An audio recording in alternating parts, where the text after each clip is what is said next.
কাৰ L P U পিৰ ৫,৫৫০টা পদৰ final cut off list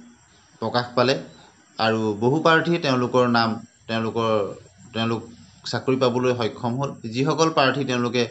L পিতে হওক বা ইউ পিতে হওক তেওঁলোকে চাকৰি পাবলৈ সক্ষম হৈছে তেওঁলোকলৈ আমি অভিনন্দন জ্ঞাপন কৰিছোঁ। আৰু তেওঁলোকৰ হাতত বহুত বেছি সময় নাই, যিহেতু অহাকালিলৈ গুৱাহাটীত তেওঁলোকক অফিচিয়েলি এপইণ্টমেণ্ট লেটাৰ বা নিযুক্তি পত্ৰ প্ৰদান কৰিব। তেওঁলোকৰ সকলো নথি পত্ৰ বা তালি টোপোলালৈ দৌৰি প্ৰাৰ্থীসকল যিহেতু তেওঁলোক যাবৰ কাৰণে প্ৰিপেৰেশ্যন চলাব লাগিব, তেওঁলোকলৈ আমি শুভেচ্ছা জ্ঞাপন কৰিছোঁ। আৰু নতুন এল পি ইউ পিৰ এজন শিক্ষক হিচাপে আপোনালোকে ভৱিষ্যতে সমাজখনক আগবঢ়াই নিয়ক। আৰু যিসকল প্ৰাৰ্থীয়ে অন্য চাকৰিও নাপালে বা অন্য বিভাগতো তেওঁলোকে উত্তীৰ্ণ নহ'ল, এল পি ইউ পিৰ কাৰণেই তেওঁলোকে বাট চাই আছিল আৰু পইণ্টৰ কাৰণে বা কিছু নম্বৰৰ কাৰণে তেওঁলোকৰ নামটো নাহিল, তেওঁলোকৰ যিটো মানসিক অৱস্থা সেই কথাটো প্ৰকৃততে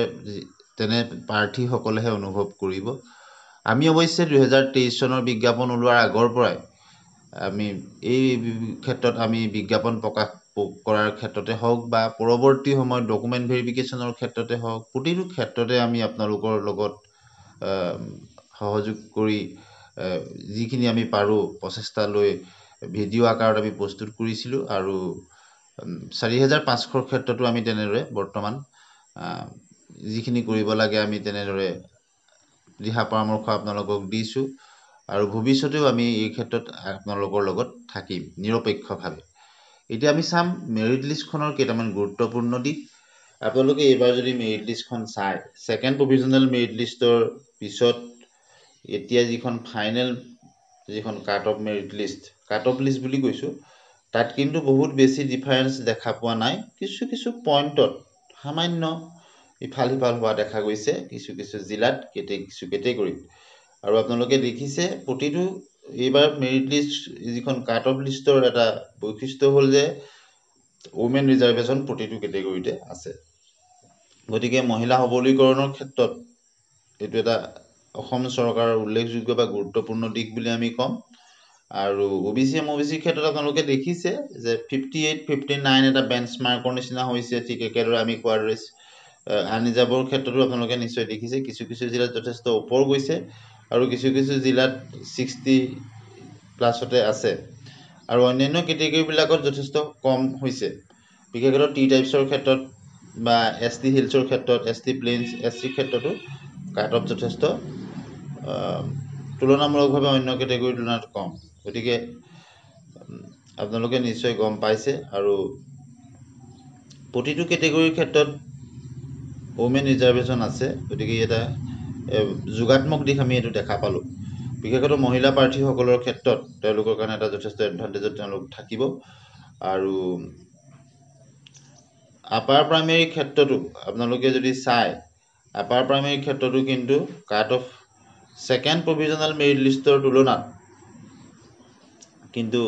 বহুত বেছি ডিফাৰেঞ্চ দেখিবলৈ পোৱা নাই। গতিকে আপোনালোকে যদি চায় ছেকেণ্ড প্ৰভিজনেল মেৰিট লিষ্টত যিমানখিনি আপোনালোকে ডিফাৰেঞ্চ দেখিছিলে, ঠিক একেদৰে ইয়াত প্ৰায় একেই আছে, মাত্ৰ পইণ্টত কিছু ইফাল সিফাল হৈছে। গতিকে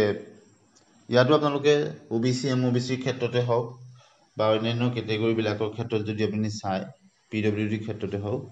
ছেকেণ্ড প্ৰভিজনেল মেৰিট লিষ্টৰ তুলনাত এতিয়া আৰু বিশেষ ডিফাৰেঞ্চ দেখা পোৱা নাই, কিছু পইণ্টত হৈছে।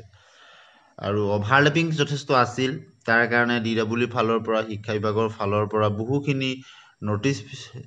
তেওঁলোকে জাৰি কৰি উইথড্ৰ কৰাইছিলে। গতিকে আপোনালোকে চাব কম্পিটিশ্যনটো কিমান বেছি। গতিকে সিমানখিনি উইথড্ৰল হোৱাৰ পিছতো কাট অফত যাত সামান্যহে কিছু ক্ষেত্ৰত ডিফাৰেঞ্চ বা পাৰ্থক্য দেখা পোৱা গ'ল। এতিয়া আপোনালোকে LPৰ কাট অফ দেখিলে, আপাৰ প্ৰাইমেৰী কাট অফ দেখিলে, হিন্দীৰ কাট অফ দেখিলে। গতিকে এই যিখন cut off official cut off আপোনালোকে দেখিছে, ইয়াৰ পিছত আপোনালোকে 4,500ৰ কাৰণে নিজাববীয়াকৈ কিছু প্ৰস্তুতি চলাব লাগিব। কিয়নো 4,500ৰ ক্ষেত্ৰত আপোনালোকে গম পালে যে কোন কেটেগৰীত কিমান হৈছে, তাতকৈ আৰু বহুত বেছি কমিব বুলি আপোনালোকে আশা কৰি নাথাকিব। আৰু কিছুমানৰ যদি নম্বৰ কম আছে, তেওঁলোকে বাৰে বাৰে দিও পোৱা নাই, এইবাৰ কাট অফতকৈ যদি বহুত কম আছে, ধৰি লওক OBC MOBCৰ ক্ষেত্ৰত LPত 58, 59 একেবাৰে মিনিমাম গৈছে আপোনালোকে দেখিছে তাতকৈ যদি বহুত কম আছে কাৰোবাৰ 53 54 আছে OBC MOBC কেটেগৰীৰ ক্ষেত্ৰত তেনেহ'লে তেওঁ কি কৰিব লাগিব তেনেকৈ প্ৰাৰ্থীসকলৰ ক্ষেত্ৰতো সিমান তললৈ নামি অহাৰ সুযোগ নাথাকিব 4500ৰ ক্ষেত্ৰত গতিকে তেনে প্ৰাৰ্থীবিলাকে আগন্তুক CTET দি নম্বৰ বৃদ্ধি কৰিব লাগিব আমাৰ ফালৰ পৰা তেনেধৰণৰ কৰে যদি আপোনালোকৰ নিশ্চয় পৰৱৰ্তী বিজ্ঞাপন যিহেতু প্ৰকাশ পাব তাত সুযোগ থাকিব গতিকে এই যিখন কাট অফ ইয়াতকৈ বহুত বেছি কম থকা সকলৰ ক্ষেত্ৰত কিন্তু তেওঁলোকে নম্বৰ বৃদ্ধি কৰিব লাগিব CTET দি যিবিলাকৰ বয়স আছে যিবিলাকৰ তেওঁলোকৰ বয়স আছে দিব পৰা তেওঁলোকে পাৰিব আৰু নথকা সকলৰ ক্ষেত্ৰত আমি বিশেষ একো ক'বলৈ নাযাওঁ বহু প্ৰাৰ্থী তেওঁলোকে বিশেষতঃ নিৰ্বাচিত নোহোৱা প্ৰাৰ্থীসকল তেওঁলোক মানসিকভাৱে যথেষ্ট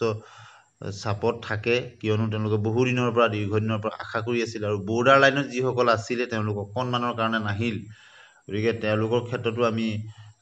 এই মুহূৰ্তত একো ক'ব বিচৰা নাই তেওঁলোকৰ নিশ্চয় 4500ত সুযোগ থাকিব কিয়নো অভাৰলেপিঙৰ সমস্যা এবাৰ হোৱা নাই কিয়নো অভাৰলেপিং হ'বলৈ DWৰ ফালৰ পৰা দিয়া নাই জাননীৰ ওপৰত জাননী প্ৰকাশ পাইছে গতিকে এই 5550টা পদত যিসকলে LPত পালে সেইখিনি আকৌ 4500ত তেওঁলোকৰ LPত আৰু চাকৰি নাপায় কিন্তু LPত পোৱাসকলে আপাৰ প্ৰাইমেৰীত পাব সেইটো এটা নিয়ম আছে যদি তেওঁলোকৰ নম্বৰে ঢুকি পায় কাট অফত অৰ্থাৎ LPত যিসকলে পালে তেওঁলোকে আৰু আকৌ 4500 LPত তেওঁলোকৰ ওচৰৰ জিলাত পালোঁ বুলি আহিব নোৱাৰিব এইবাৰ যিহেতু ষ্ট্ৰিক্টলি ভেৰিফিকেশ্যন হ'ব আৰু DWৰ ফালৰ পৰা তেনে প্ৰাৰ্থীৰ নাম উইথড্ৰ কৰিবৰ কাৰণে দিব গতিকে আপোনালোক নিশ্চিন্ত থাকক ঠিক একেদৰে আপাৰ প্ৰাইমেৰীৰ ক্ষেত্ৰত যিসকলে পালে তেওঁলোকে আকৌ আপাৰ প্ৰাইমেৰীত আহি আৰু পাব নোৱাৰিব কোনোবাই ধৰি লওক ধুবুৰীত পালে তেওঁ গৃহ জিলা আছিলে গোলাঘাট গতিকে তেওঁ গোলাঘাটত যদি 4500ত পাইছে আকৌ আপাৰ প্ৰাইমেৰীত তেওঁ আহিব নোৱাৰিব কিয়নো আপাৰ প্ৰাইমেৰীত পোৱাসকলে আকৌ নেক্সট 4500ত আপাৰ প্ৰাইমেৰীত তেওঁলোকে নম্বৰে বা কাট অফে ঢুকি পালেও নাপাব যিহেতু এপ্লাই কৰি থৈছে গতিকে তেনেধৰণৰ হ'ব কিন্তু LPত যিসকলে নিৰ্বাচিত হৈছে তেওঁলোকে যদি আপাৰ প্ৰাইমেৰীত 4500ত নিৰ্বাচিত হয় তেওঁলোকৰ কাৰণে সুযোগ থাকিব আপোনালোকে নিশ্চয় বুজি পালে আৰু GTPGDত পোৱাসকলেও ইয়াত এপ্লাই কৰিছিল গতিকে তেওঁলোকৰো যদি ইয়াত পুনৰ 4500ত পুনৰ পায় গতিকে তেওঁলোকে উইথড্ৰ কৰিব লাগিব এই ক্ষেত্ৰত এইবাৰ DWৰ ফালৰ পৰা ষ্ট্ৰিক্টলি তেওঁলোকক অৰ্ডাৰ দিয়া হৈছে উইথড্ৰ কৰিবৰ কাৰণে